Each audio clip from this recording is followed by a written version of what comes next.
Broadcasting from the business capital of the world, this is the Podcast Business News Network. And welcome back, everyone. This is one of those things that you don't hear often in a podcast, but so important for so many families. Today, we're going to talk about adoption and some of the things that come along with that, some of the positive aspects, some of the challenges, some of the, and I'm going to say that word, we've said it before, some of the traumas connected to it. But then again, we all have traumas from our childhood. It doesn't matter if you were adopted or not. And those little things that float in your subconscious that pilot you as an adult. We're going to dig in all of that, but through the eyes of adoption. She's an amazing psychotherapist with so much insight for individuals, couples, families, teens, and children. And it's so great to have her back with us, Susie Engel, on the program today. How is everything by you? Everything is great, Steve. How are you? Good. That's good. I have friends who have adopted children, and yeah. I look at their journey, whether I was part of the journey in the beginning or even years later, hearing some of those things, how life is, family life, what it was like maybe for those children. And one of the first things that I think that many adopted children deal with, and maybe even as adults, is identity struggles. Do you think that's part of it? Yeah, I think that sometimes adopted children are not exposed to their roots or heritage. Sometimes they're not allowed to know that for legal purposes, if it's domestic issues here in the States. And then they wonder, where did I come from? What's my history? For us, we, in general, if we're not adopted, we grew up with intergenerational stories and ancestry. And some children or adults who have been adopted don't have that backdrop. So the identity question is a big one. And then there's all sorts of things about, not things, but issues that may internalize for individuals who are adopted, of what's the nature of this? Why was I given away? Maybe it was out of loving decisions. Maybe it was out of danger. Maybe it was out of, abuse and neglect, and somebody had to save these children from those situations. So it gets complicated. Right. More so than I think we realize. And that's why we're digging into it today. And I got to imagine, too, those feelings surface at different stages in life. It's not just a child. You could be an adult and then have that realization one day triggered by something, maybe a family discussion, maybe another family's discussing something. And you're like, well, wait a minute, I'm not connected to my birth family. And then it's like, whoa, everything was fine until, I had that realization. Yeah, and I think that there's probably an underlying sense that starts, I used the word internalizing a minute ago, but starts getting fortified or reinforced. So it becomes, at one extent, it becomes an existential question. Who am I? When we're talking about identity, who am I? Where did I come from? What are my genetics? What's this and what's that? Now, people have a lot of access now with 23andMe and all sorts of DNA testing to be able to understand a little bit more. But it's complicated because parents who adopt, they have a different motivation. They want to build a family, and the child is wondering, where do I fit? Where do I belong? Who am I? And then it becomes, there's a lot of tension in attachment, which is hard. And it's a good story to be adopted. It's a good thing. The trauma isn't I'm adopted. The trauma is what happened before all of that. And where is my imagination or stress response taking me? What narrative am I writing about or scripting about? Or do my adoptive family or parents, I should say, feel comfortable if I ask questions. Who were my birth parents? Where did I come from? Can I look for them? Are they comfortable or are they threatened? So it becomes a very interesting, um, an interesting hotbed Dynamics. Yeah. Yeah. for issues. So it's my belief as life goes on, especially in the last couple of years, I believe that we all suffer from grief.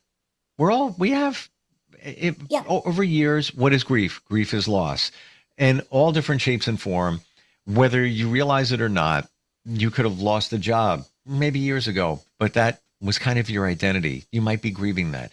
You get older, don't move around the same way. Loss of mobility. There's some grief there. I'm not being negative. No, it's the fact. I It's view a it that truth. way. So Yeah. that said, you look at it both ways in an adoptive situation where the birth parents may be grieving the loss of parenting, and then you have the children who are adopted, beautiful as it is, there might be some grief there because of the loss of connection to their birth family, right? So that those things are all Beautiful. floating around over there. Yeah. So if it's a domestic situation, whether it's foster care or, a child coming from foster care, there's usually a buffer from that. Sometimes adoptive parents don't legally have the right to know the birth parents. Depends on what phase of the legal system everybody is at, because sometimes birth parents' rights are terminated before any thought, or not thought, but readiness for adoption. But international adoptions, a lot of times parents go to different countries around the world, whether it's South America, Central America. For a long time, Russia was huge about having Americans adopt or Europeans adopt, or China, Mm. especially with the one child law. And a lot of times, whether it's domestic or international, adoptive parents see the birth parents relinquish their baby. And it is trauma. It's like this joy that we were anticipating, this reproductive story in a way, is not playing out the way I expected it. Mm. And the parents who are giving up the child, relinquishing the child for adoption, they've probably gone through 9 months of stress with pregnancy, making decisions. Maybe they'll get kicked out of their village that they depend on for life or death.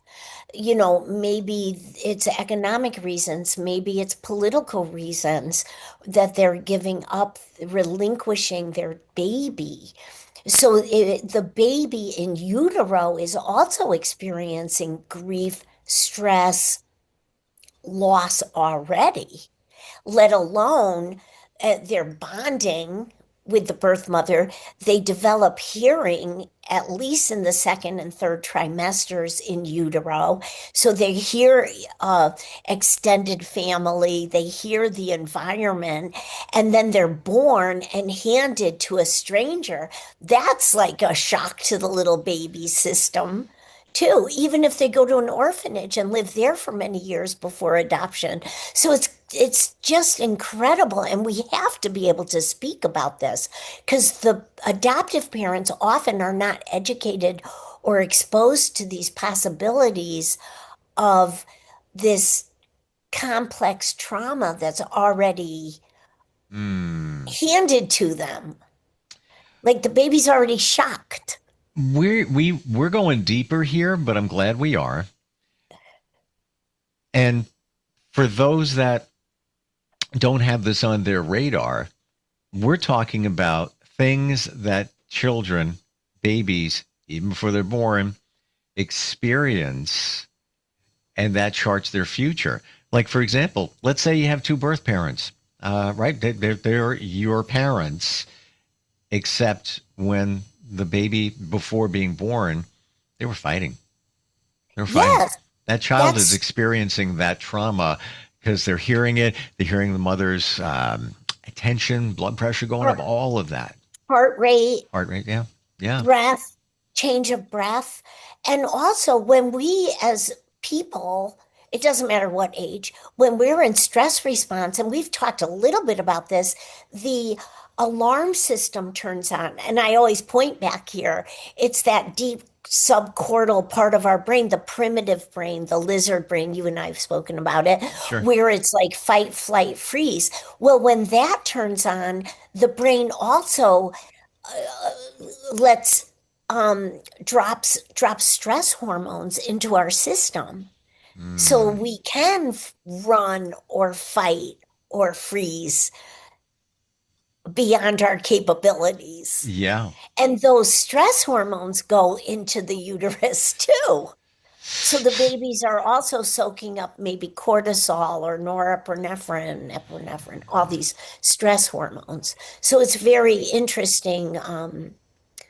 And also then, so then when once the baby's born and is relinquished for adoption and is handed to a stranger, you can almost imagine that the heart rate being held, you know, heart to heart for soothing feels differently than the heart in utero.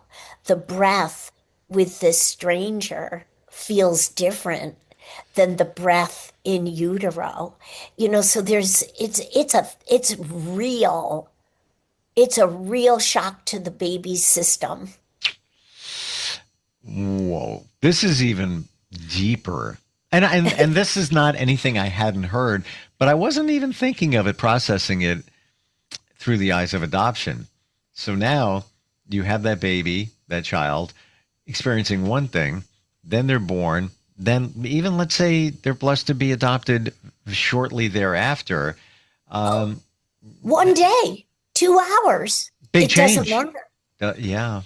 And the parents are wondering, why is the baby just not responding to all this love and attachment I want to give this baby?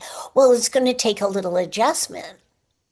It's going to take, and when before our podcast, you said adaptation or adoption. And I Oh, said, yeah. let's go with Wait. adoption. So for clarity, when we said you mentioned what we might talk about today, I didn't know if it was adapting or adoption, but both words apply to each other, For right? sure, for sure. Right. And then the adoptive parents are often nervous and excited, and maybe they have pressure that they have to be better than average parents, right?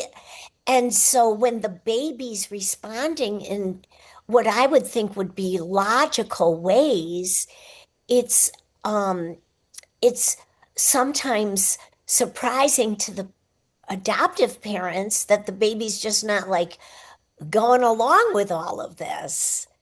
But the Mm, baby has to adjust and the baby has to grow into this new attachment. And it's possible and it happens all the time. It's a wonderful situation.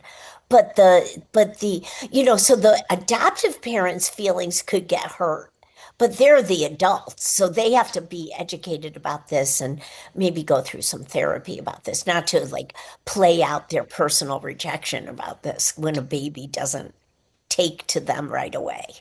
how often for the adoptive child do things come up in your experience later in life?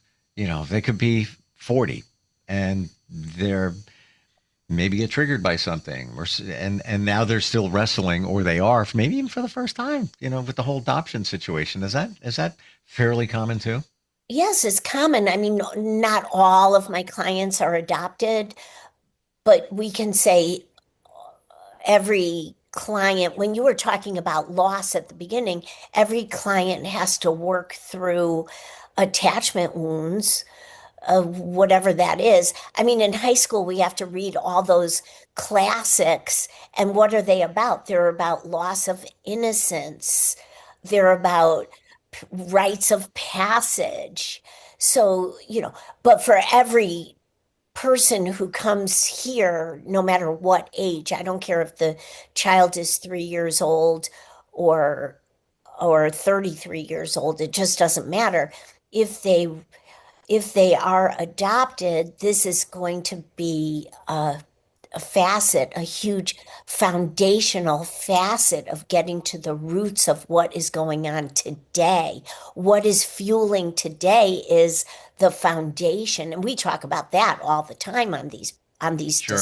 our conversations, right? You know, um, and it's complicated. And it's reactive because the child is naturally reacting and the parents are reacting, and it becomes a mess until they can regulate themselves and allow themselves to understand the science around this, that this is a nervous system to nervous system. Can we look at it in a couple of different ways? Let's say you have adoptive children and they're either, now they're more aware they're tweens, let's say, 11, or they could be 15, somewhere in there where there's more Yep. awareness. Are there things you should be doing as a parent? Where am I going with that? For example, a lot of parents of adopted children do gotcha day. They call it gotcha day. That's the day I gotcha. Yeah. That when you were handed to me in my arms, and you were only 6 months old, whatever it might be. Things like that. Are there suggestions, or even the conversations that they have with their children? Yes, I mean, if you're talking about tweens, so Gotcha Day might be established the very first year and then on throughout a child's life. But I think that one of the most beneficial things to happen for children, so there are two aggressive growth times in our lives, right? We grow aggressively through infancy, toddlerhood to early childhood. Then we grow aggressively to prepubescence through adolescence. Those two periods of times are aggressive growth spurts. And for me, all throughout this, parents have to uh, be proactive in discussing, normalizing. Well, what if a child comes home from school from an everyday situation, but my adopted child has a bigger reaction to this? We have to be proactive to be able to say, maybe deep, deep in your body, you remember the shock to your system that happened at relinquishment, or you are wondering and churning in your nervous system, who am I, or where do I belong? And and if we can be open and proactive about normalizing these conversations, or even if our child has a big negative reaction to something, to be able to say, oh, your nervous system got triggered by something that deep down you may remember implicitly or explicitly. I mean, these are the things that it's not so much like have a party on Gotcha Day. And I've worked with kids who are 6 years old and they've heard all their lives they're adopted, but they don't know what it means. And the parents don't want to talk about, well, your birth parents had to relinquish you, and Okay. we wanted to start a family. Should you, at 6, start those conversations early? Yes, Kind of knew you were going to say yes, that. yes, yes. You should start it at age 3, age 6, age whatever Mm. it is. Even holding an infant. Oh my goodness, you went through a little shock to your system. You know, your birth mommy and birth daddy loved you, but couldn't take care of you in the village, and we're fortunate enough to have you. These are narratives, and then help your children write a narrative about themselves. once upon a time, like a fairy tale, but not a fairy tale, a reality story. Like once upon a time, you were born, I was born, whoever the adopted child is. And I have a lot of great, healthy, adaptive things in my life, like A, B, and C. And I had challenges in my life. I was given up for adoption, and that was a shock to my system. And here we are developing a narrative that's adaptive and healthy and straight, no secrets. No, I don't want to talk about that. When you talk about who are your birth parents, I feel afraid you'll leave me, baby, child, teenager, Mm. 25-year-old.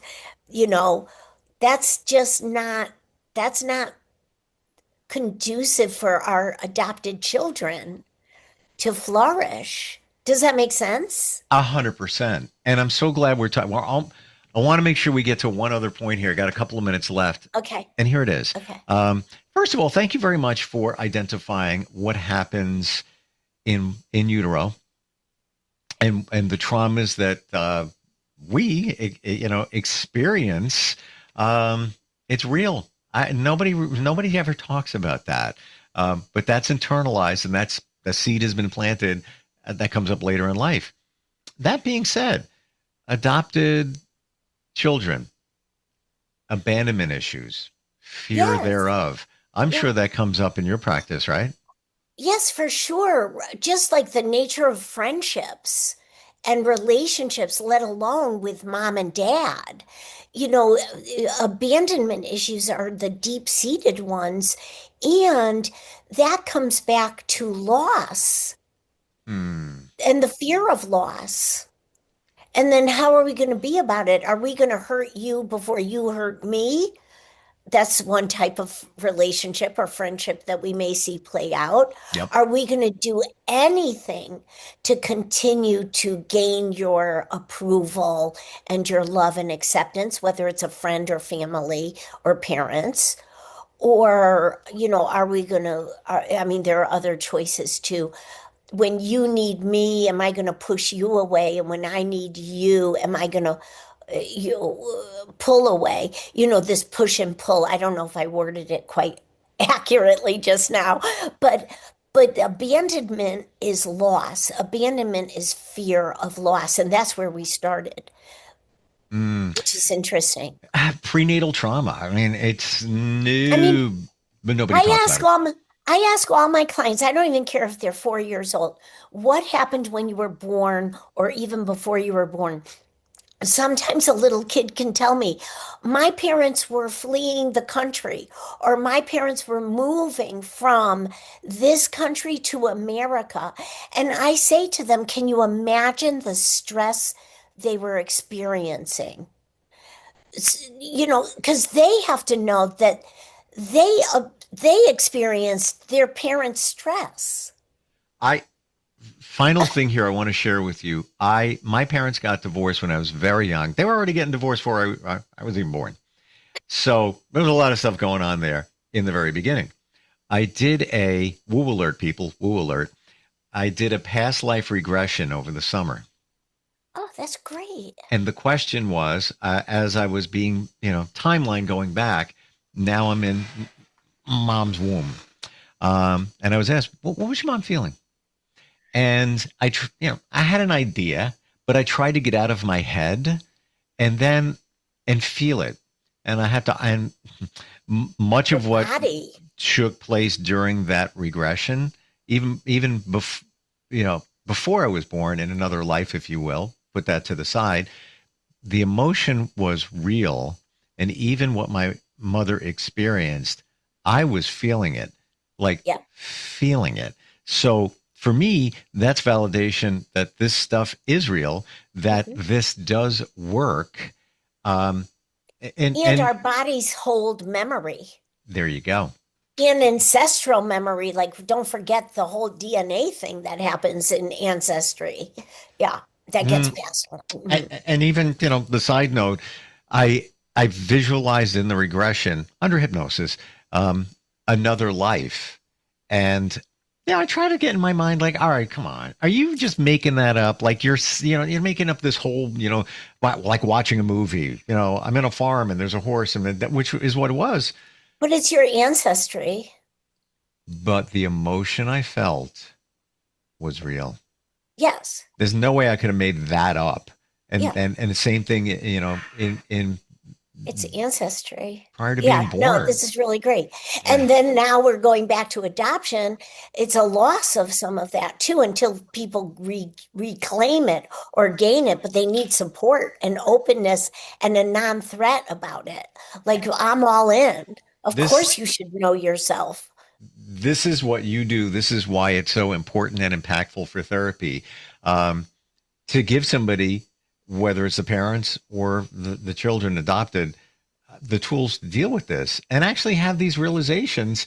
It took me time to figure this out, but now I see it, and you just started talking about it today, prenatal, what you're feeling, what the child is experiencing. We're listening the entire time. It's not The like nervous system. Yeah. Yeah. It's fascinating. It really is. Oh, I mean, gosh. our systems are fascinating too.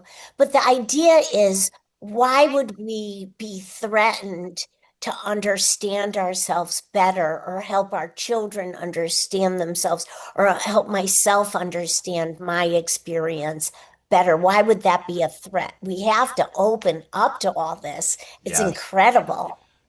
Talk to a therapist. That's what to realize this is where I figured it all out. And now I'm seeing it's all backed by science. Your website is your name, Susan Engel LCSW.com, correct? Correct, Amundo. Yeah. And Susan, obviously spelled as it sounds, Engel, Engel. You can work with people on many different capacities, pretty much anywhere virtually, right? Oh, sure. Yeah. Always wonderful talking with you. You validated a ton for me today, like in terms of, I don't think we've ever really talked about what children experience before being born. And that's why they say it's so important. Talk to your baby, put on music and all. Now, I heard it. I didn't Regulate really. yourself. Yes. No matter what you're going through, regulate yourself so that you're not dumping stress hormones. Yes. Ooh, it's a big deal. It Anyway, really is. Thank you so much for today. A topic that needed to be discussed. So important. So much going on there on both sides, the parent and the children. yes, the birth parents, the adoptive parents, and the children Thank you for that too. and family. Yeah. Always love talking with you. Thank you for today. Thank you, Steve. Appreciate it. All right. We'll be right you. back.